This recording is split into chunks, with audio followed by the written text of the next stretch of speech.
Bismillahirrahmanirrahim. Assalamualaikum warahmatullahi wabarakatuh. Selamat pagi.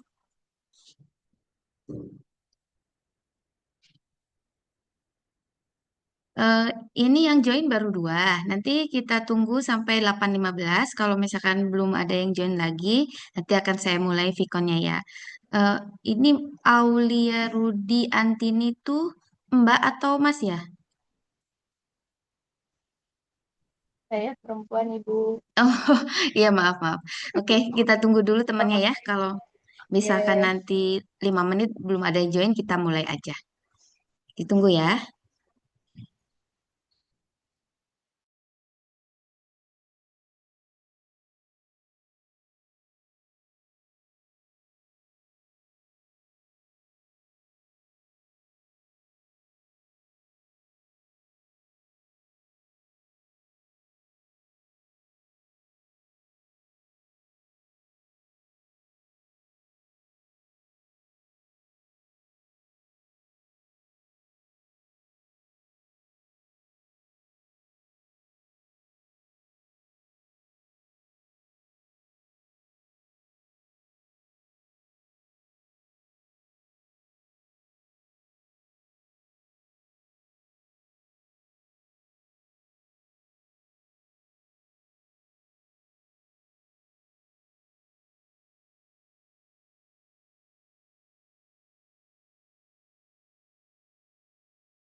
Oke, baik.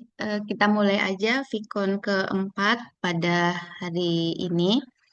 Sebelumnya saya mau mengucapkan terima kasih kepada teman-teman yang sudah mengerjakan UTS sesuai dengan ketentuan. Memang saya memintanya itu ditulis tangan. Kenapa? Karena memang kalau online kan bagi dosen itu agak kesusahan untuk meriksa ya atau mengecek jawaban dari teman-teman sekalian. Sekarang ini kan kita tidak bisa menafikan bahwa penggunaan AI itu udah sangat dekat dengan kita. Saya tidak masalah sih kalau mahasiswa mencari atau menjawab pertanyaan ujian itu dengan menggunakan AI, tapi yang saya hindari itu kenapa minta ditulis tangan supaya teman-teman juga bisa membaca apa yang teman-teman tulis. Jadi kita bisa mengerti isi dari materi atau isi dari jawaban yang teman-teman tulis. Beda halnya dengan kalau misalnya kita diketik, kebiasaannya itu pasti hanya copy paste. Jadi kita nggak paham apa yang kita tulis. Pokoknya terserah jawaban dari AI gitu. Makanya saya meminta untuk ditulis ulang, ditulis paling nggak kita akan mereview lagi apa yang akan kita tulis. Jadi dengan jawaban teman-teman yang tulisan tangan pun saya memeriksanya mengevaluasinya juga saya juga ikut belajar gitu dari nambah ilmu lah gitu maksud saya gitu. Tapi ya ada aja gitu teman-teman yang masih tidak membaca ketentuan dari menjawab ujian UTS dengan betul. Ada yang masih tetap diketik. Hmm, Itu kan sebetulnya masalah ini ya, menghargai gitu. Jadi saya menilai yang menulis tetap yang memberikan jawaban secara diketik tetap saya nilai, tapi dia nilainya berbeda dengan teman-temannya karena saya mempertimbangkan kok teman-teman yang lain bisa kok ditulis tangan kok dia tidak mau gitu. Tidak mau atau tidak membaca entah apa, saya nggak ngerti. Cuman kan sudah mahasiswa ya, meskipun teman-teman sekalian juga punya kesibukan, tapi kan kampus juga memberikan jangka waktu yang nggak sebentar gitu. Jadi kemarin 2 minggu, setelah itu ditambah lagi spare untuk 3 hari, jadi kan totalnya 17 hari.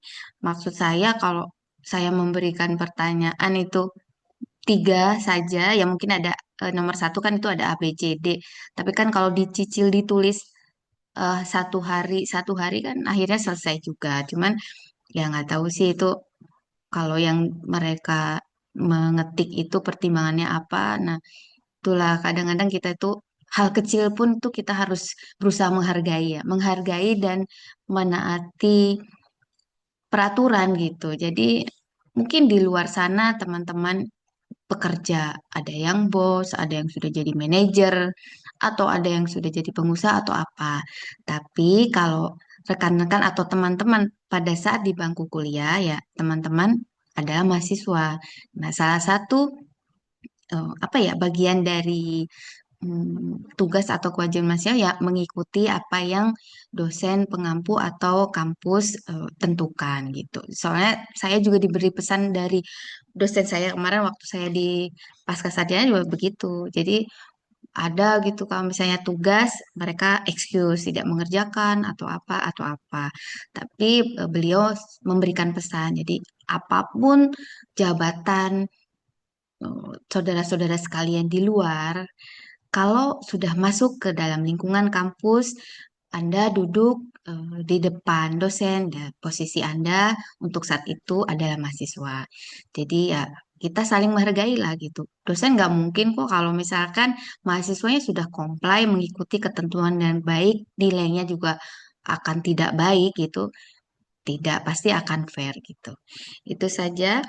Eh, Dan banyak teman-temannya yang ada berapa ya kalau di kelas MJ 223 itu kalau tidak salah 17 orang tuh belum mengerjakan gitu. Entah kenapa reminder juga sudah saya sudah share di grup tapi mm, tidak ada respon juga yang belum mengerjakan. Nah, itu nanti pada saat penilaian akhir setelah UAS, nah itu tugasnya kan jadi kurang satu. Nah, itu gimana gitu saya belum mikir ya belum konsen konsen juga karena kan nanti tugas tuh nilainya dibagi dua kalau misalnya cuma satu kan misalkan nilainya 80 dibagi dua masa ya 40 gitu. Paling tidak nanti dikabarin ke teman-temannya ya yang misalkan belum mengerjakan UTS mungkin nanti ada tugas tambahan atau apa biar nilainya itu bagus gitu. Maksudnya sesuai nggak sampai nilainya itu di bawah B gitu.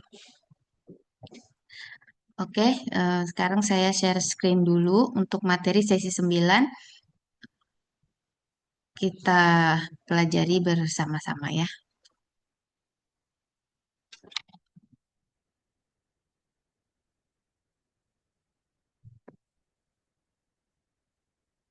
Baik, kita mulai saja.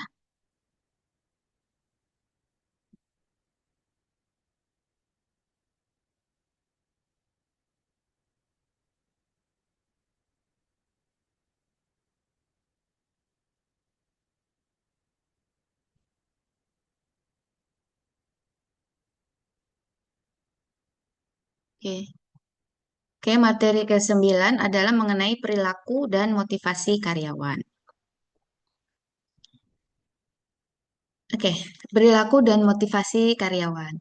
Jadi, orang pekerja yang bahagia mampu bekerja sama dengan lebih baik bersama dengan orang lain, memecahkan masalah, dan membuat keputusan yang baik. Pekerja yang mempunyai perilaku seperti ini itu sangat optimis dan lebih termotivasi, memiliki lebih banyak semangat dan lebih jarang sakit.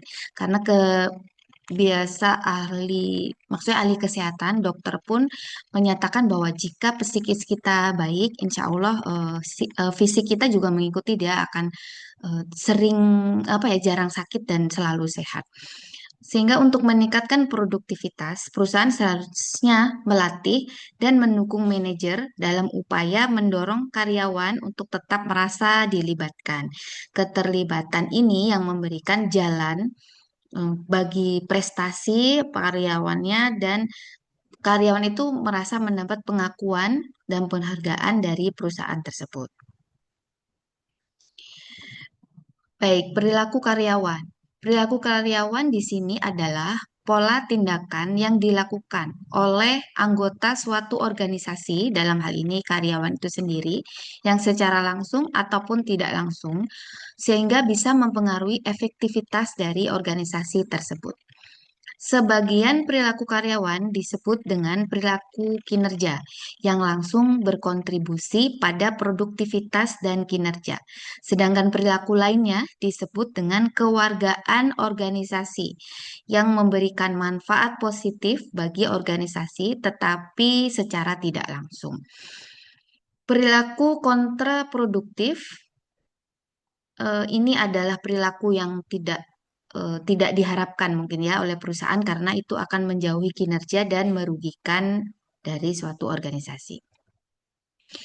Beberapa jenis pekerjaan lain yang membutuhkan perilaku kinerja lebih beragam dan sulit diukur. Contohnya, pekerjaan yang dilakukan oleh peneliti riset dan pengembangan. Peneliti ini bekerja di laboratorium untuk mencari penemuan sains baru yang memiliki potensi bisnis. Peneliti ini harus menerapkan pengetahuan dan pengalaman yang didapat dari pengalaman riset sebelumnya. Intuisi dan kreativitas juga merupakan aspek penting.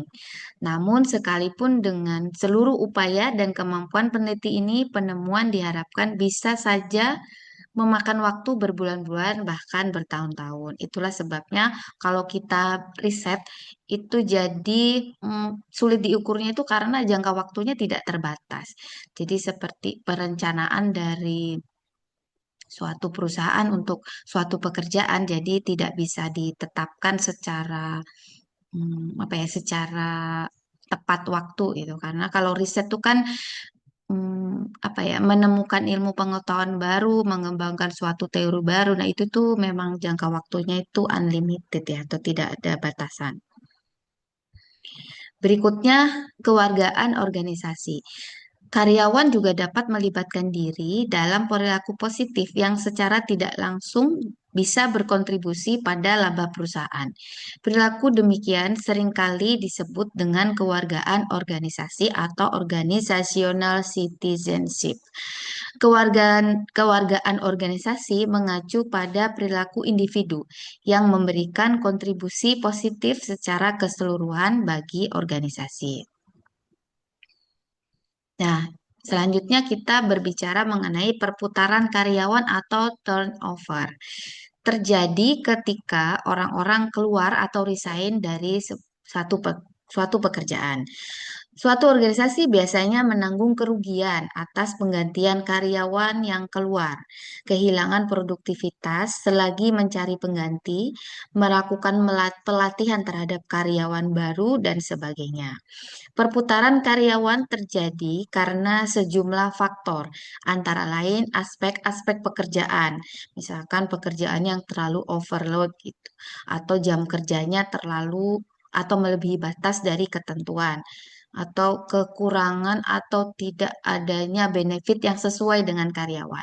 Banyak hal sih. Organisasi, individu, atau dari individu itu sendiri.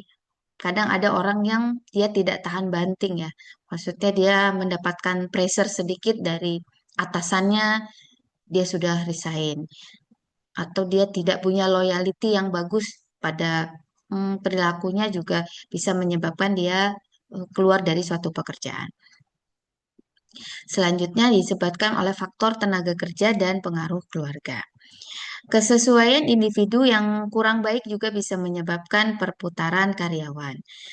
Selanjutnya, bentuk perilaku kontraproduktif yang mungkin menimbulkan kerugian bagi organisasi, serta pencurian dan sabotase lain misalnya menghasilkan kerugian finansial langsung bagi organisasi.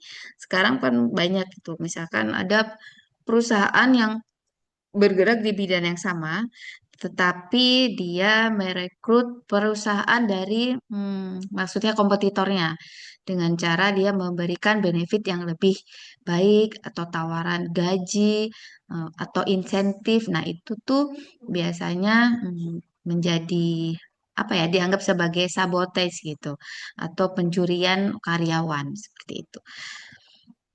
Itu memang akan merugikan bagi suatu organisasi. Selanjutnya, perbedaan individu antar karyawan. Apa yang menyebabkan sebagian karyawan lebih produktif daripada karyawan yang lain? Menjadi warga organisasi yang lebih baik daripada yang lain, atau lebih kontraproduktif daripada yang lain? Kita pelajari dulu, setiap individu itu mempunyai pribadi yang unik, karena memang masing-masing orang kan tidak sama. Perbedaan individu adalah atribut pribadi yang berbeda-beda antara satu orang dengan orang yang lain.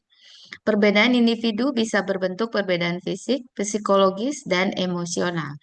Kategori dasar perbedaan individu antara lain pada kepribadiannya dan sikapnya. Kepribadian dalam kehidupan nyata. Kepribadian ini adalah serangkaian atribut psikologis yang relatif stabil yang membedakan satu individu dengan individu yang lain.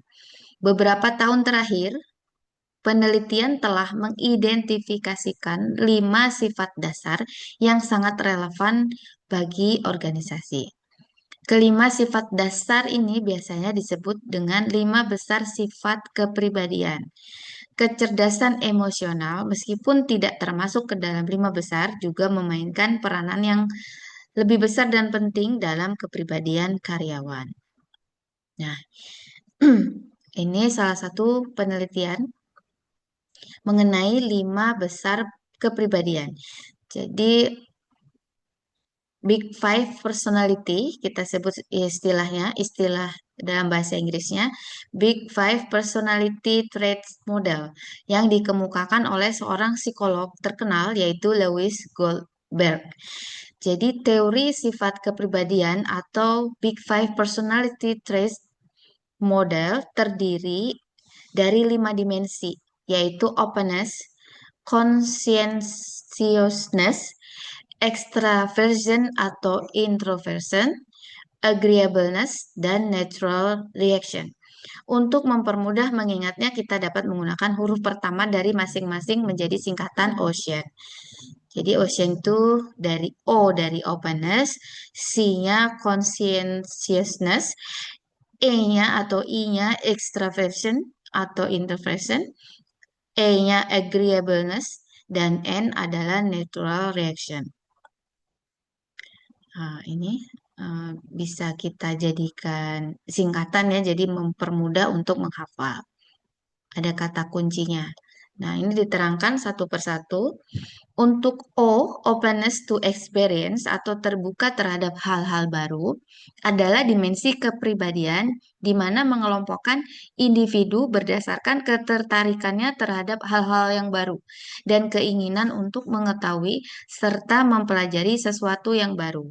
Karakteristik positif pada individu yang memiliki dimensi ini cenderung lebih kreatif, imajinatif, intelektual, penasaran, dan berpikiran luas. Jadi pada individu yang tergolong dalam dimensi kepribadian ini akan memudahkan dari suatu perusahaan untuk mengcoaching mereka, untuk mengajak mereka berpikir kreatif, karena kan dalam satu perusahaan pasti akan ada inovasi-inovasi baru. Jadi kalau mereka sudah mempunyai kepribadian openness to experience itu akan lebih mempermudah dari suatu perusahaan itu untuk menggerakkan atau mengencourage atau mengeksplorasi individunya untuk bisa mempunyai inovasi baru guna meningkatkan atau mencapai target atau tujuan dari suatu perusahaan. Kebalikan dari sifat openness to experience adalah individu yang cenderung konvensional dan nyaman terhadap hal-hal yang telah ada. Jadi dalam suatu perusahaan itu masing-masing individu pasti masih ada aja yang konvensional, biasanya itu umumnya itu pada generasi-generasi yang sudah senior. Karena merasa senior, terkadang mereka itu susah untuk berubah atau diajak untuk menerima hal-hal yang baru. Nah, itu juga salah satu dari tugas suatu organisasi untuk memberikan pelatihan atau untuk memberikan gambaran atau membuka pemikiran dari individu atau karyawan yang mempunyai sifat keterbalikan seperti ini sehingga dia bisa mengikuti dinamika dan perubahan dari eh, suatu perusahaan. Sifat berikutnya adalah conscientiousness atau sifat berhati-hati. Individu yang memiliki dimensi kepribadian ini cenderung lebih berhati-hati dalam melakukan suatu tindakan ataupun penuh pertimbangan dalam mengambil sebuah keputusan. Mereka juga memiliki disiplin yang tinggi dan dapat dipercaya.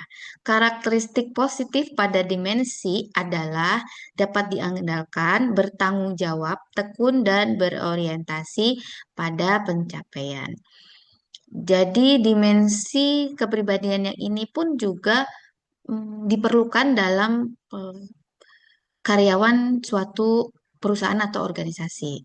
Karena memang sifat berhati-hati dan bertanggung jawab dalam pekerjaannya pun itu juga kan akan menunjang keberhasilan dari tujuan suatu perusahaan itu sendiri.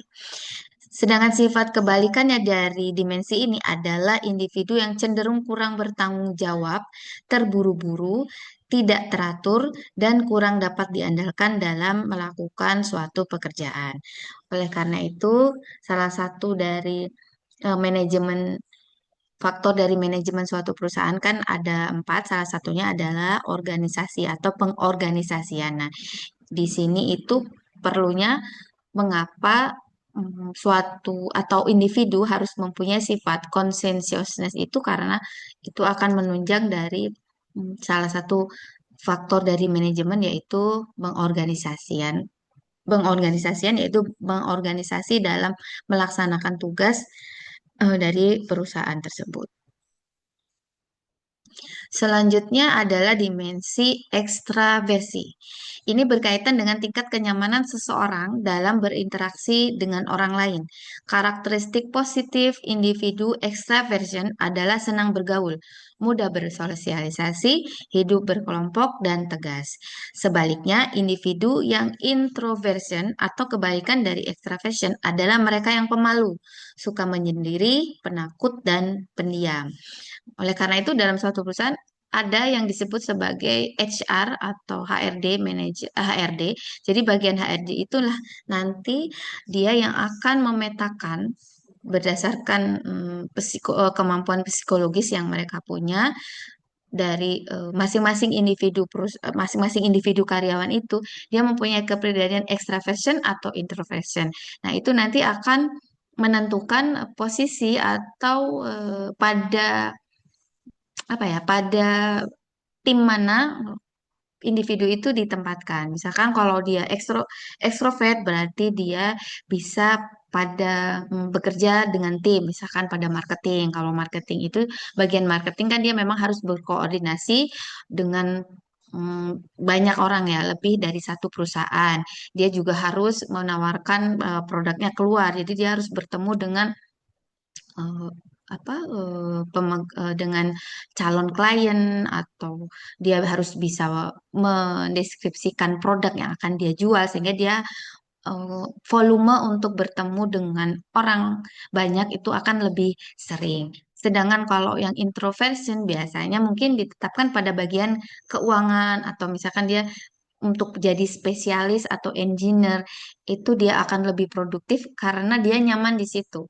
Jadi ke apa ya, intensitas untuk bertemu dengan orang itu kan tidak banyak sehingga dia, kalau istilah anak zaman sekarang tuh, social battery dia itu tidak akan habis dalam satu hari karena dia minim bertemu dengan orang lain atau orang luar. Selanjutnya dimensi agreeableness atau mudah akur atau mudah bersepakat. Jadi individu ini cenderung lebih patuh dengan individu lainnya dan memiliki kepribadian yang ingin menghindari konflik. Karakteristik positifnya adalah kooperatif, dapat bekerja sama, penuh kepercayaan, bersifat baik, hangat dan berhati lembut serta suka membantu. Karakteristik sebaliknya adalah mereka yang tidak mudah bersepakat dengan individu lain karena suka menentang, bersifat dingin, dan tidak ramah. Jadi masing-masing calon karyawan atau karyawan pun yang sudah ada dalam perusahaan itu, mereka memang mempunyai kepribadian yang unik ya. Kita tidak satu perusahaan atau organisasi itu tidak akan mungkin dia mengharap bahwa semua karyawannya atau semua anggota organisasinya mempunyai sifat yang memudahkan untuk mereka. Nah, itulah sebabnya kenapa dalam suatu manajemen itu ada pengorganisasian itu karena biar memetakan masing-masing sesuai dengan karakteristik dan kepribadiannya yang unik sehingga mereka akan saling apa ya, mensubsidi atau saling bersinergi sehingga perusahaan itu akan bisa berjalan dengan baik. Selanjutnya neurotism adalah dimensi kepribadian yang menilai kemampuan seseorang dalam menahan tekanan atau stres. Karakteristik positif dari neurotism disebut dengan emotional stability atau stabilitas emosi. Individu dengan emosional yang stabil cenderung tenang saat menghadapi masalah, percaya diri, dan memiliki pendirian yang tangguh. Sedangkan karakteristik kepribadian yang sebaliknya adalah mudah gugup, depresi, tidak percaya diri, dan mudah berubah pikiran.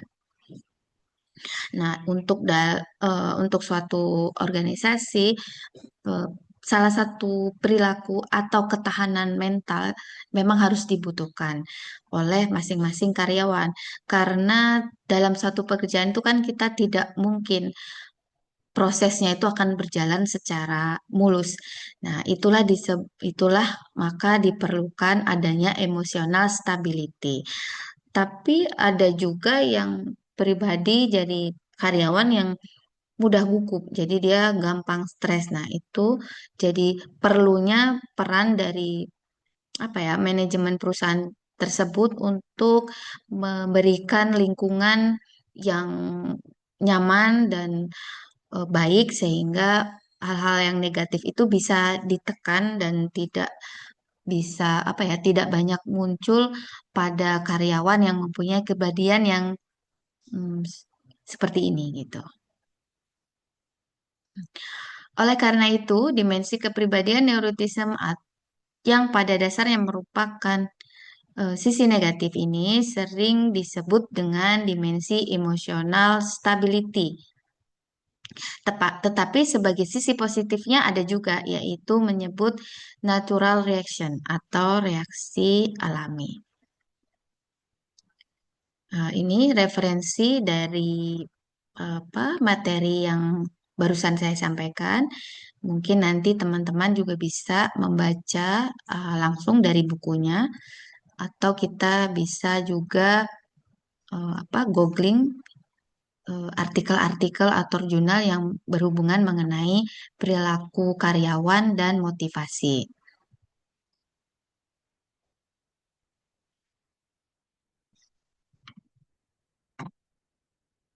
Oke, untuk apa materi ke-9 sudah saya sampaikan. Mungkin teman-teman ada yang mau ditanyakan atau sebentar mengenai perilaku karyawan dan motivasi karyawan di suatu perusahaan itu memang sangat amat sangat penting ya. Saya tadi malam itu membaca artikel, mungkin teman-teman juga pernah tahu juga mengenai ini kejadian bunuh diri dari karyawan yang ada di Cina. Jadi itu tahun 2010, periode tahun 2010. Jadi suatu perusahaan namanya Foxconn. Sebentar saya share dulu. Itu bagus sekali. Jadi relate dengan materi yang kita sedang bahas ini. Sebentar. Nah, ini.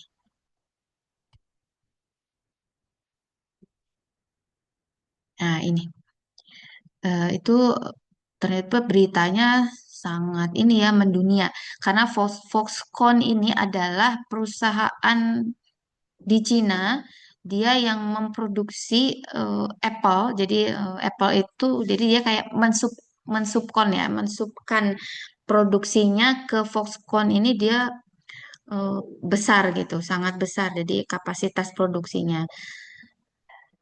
Tetapi dia ada sisi buruk dalam memperlakukan karyawannya. Jadi banyak pelanggaran-pelanggaran terhadap karyawan yang sudah Foxconn lakukan.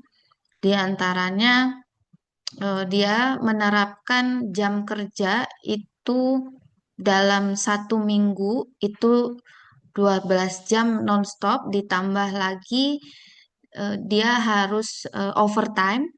Jadi lemburnya itu sampai dengan 100 jam. Padahal di ketentuan kayak serikat seperti serikat pekerjanya di Cina itu paling maksimal untuk overtime itu 36 jam. Nah, sementara Foxconn ini dia menerapkan sampai dengan 100 jam. Lalu dia melakukan pelanggaran berikutnya, karyawan dia itu banyaknya dia outsource. Jadi eh, karyawan tetapnya tuh sedikit.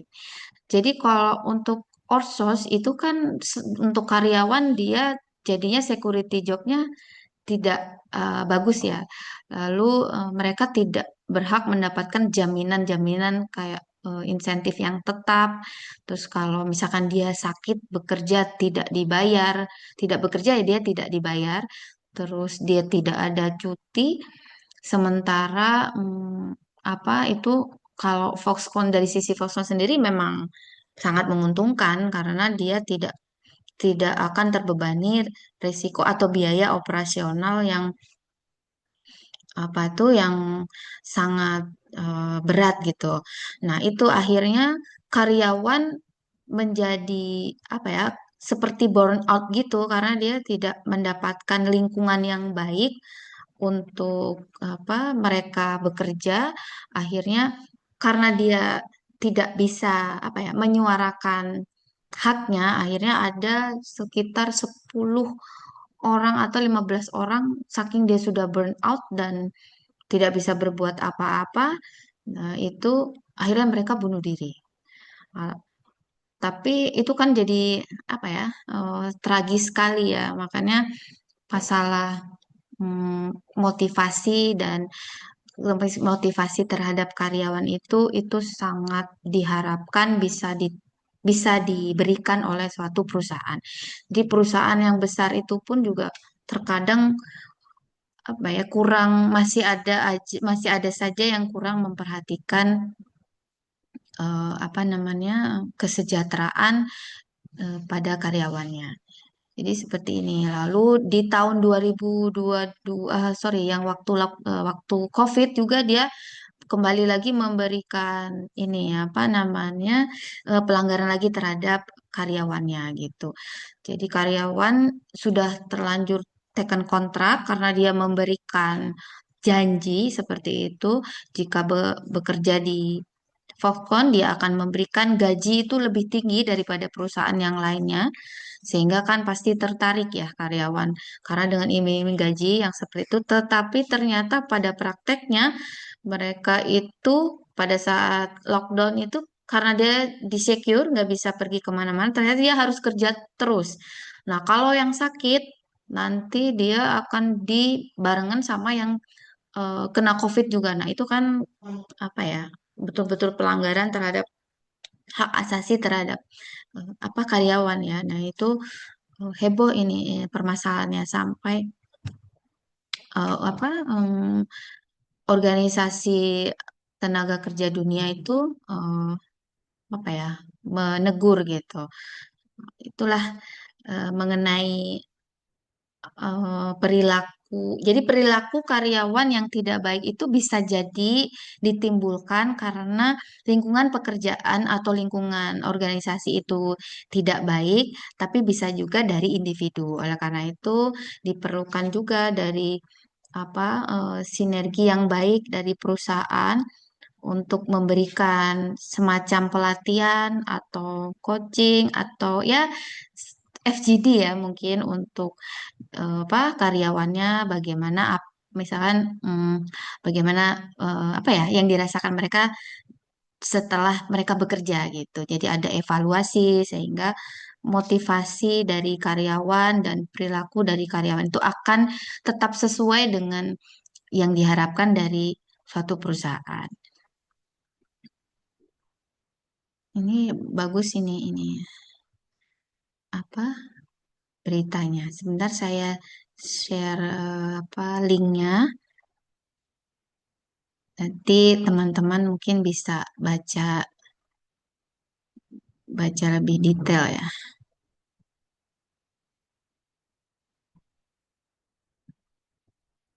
Saya taruh di ini kolom chat.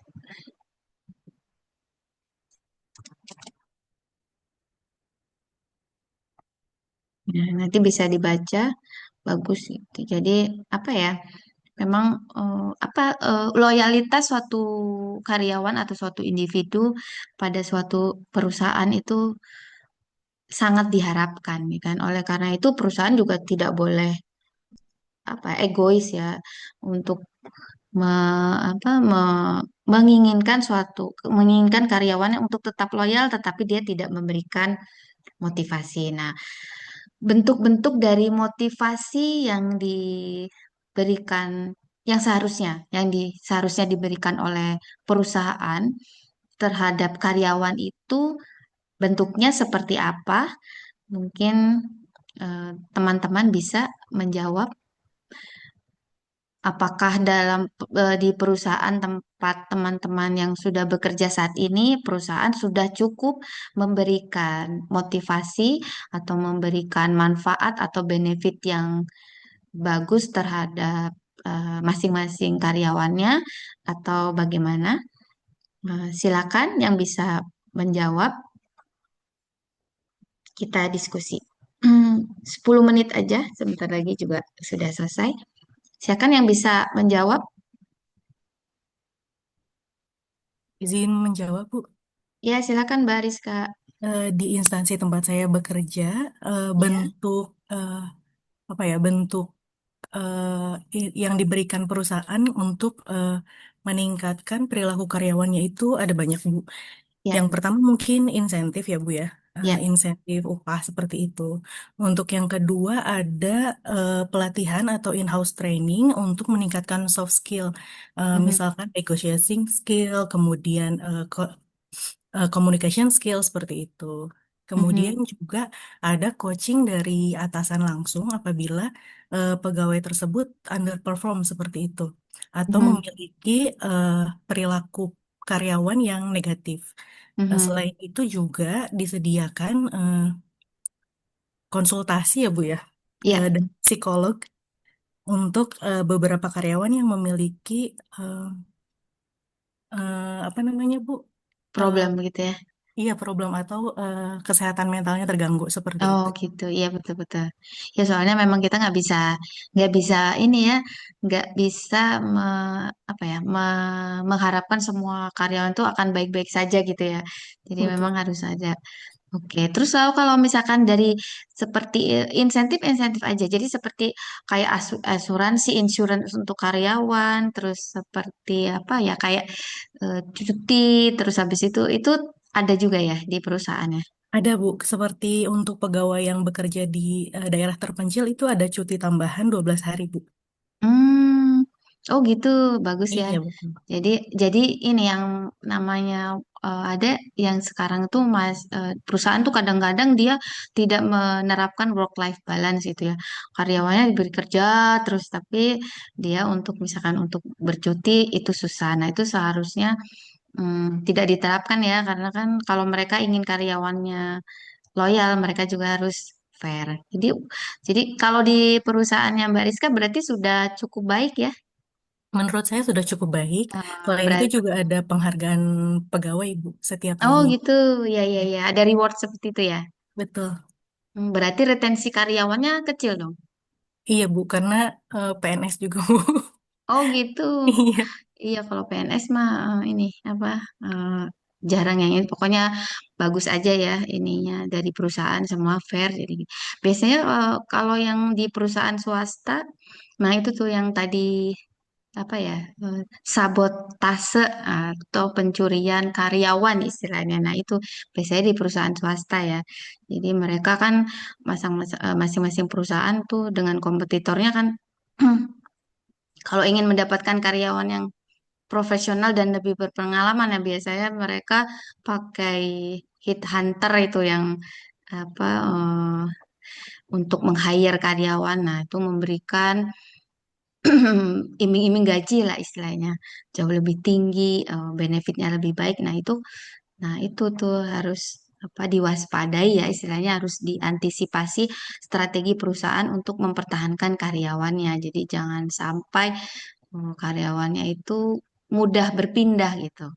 Nah itulah kadang-kadang memang harus apa ya bersinergi gitu antara pimpinan perusahaan itu sendiri dan karyawannya juga harus bisa loyal gitu kan dari suatu perusahaan gitu.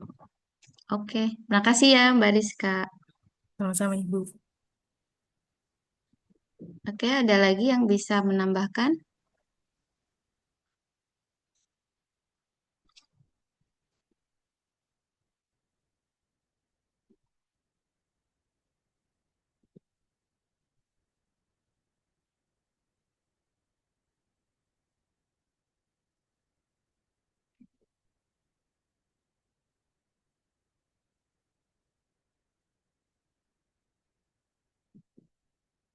Silakan.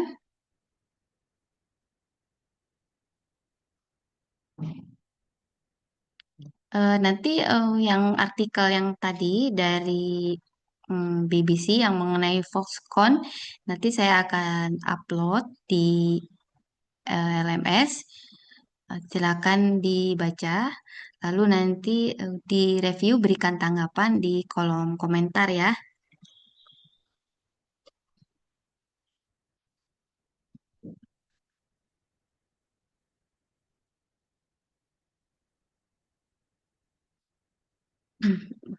Baik, kalau tidak ada lagi yang mau nambahkan atau bertanya, ini ada yang baru join nih, Mas Ahmad Zamroni.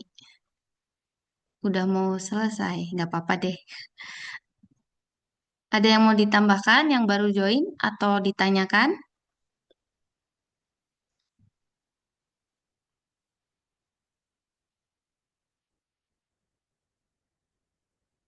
Halo, Mas Ahmad Zamroni, Bapak atau Mas ya saya panggilnya.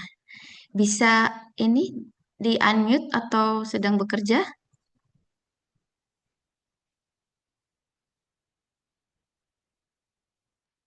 Izin masih di jalan Ibu. Oh, masih di mau bekerja ya?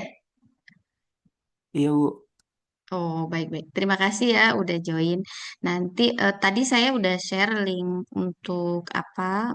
Ada artikel bagus. Ini ada hubungannya dengan perilaku karyawan dan motivasi.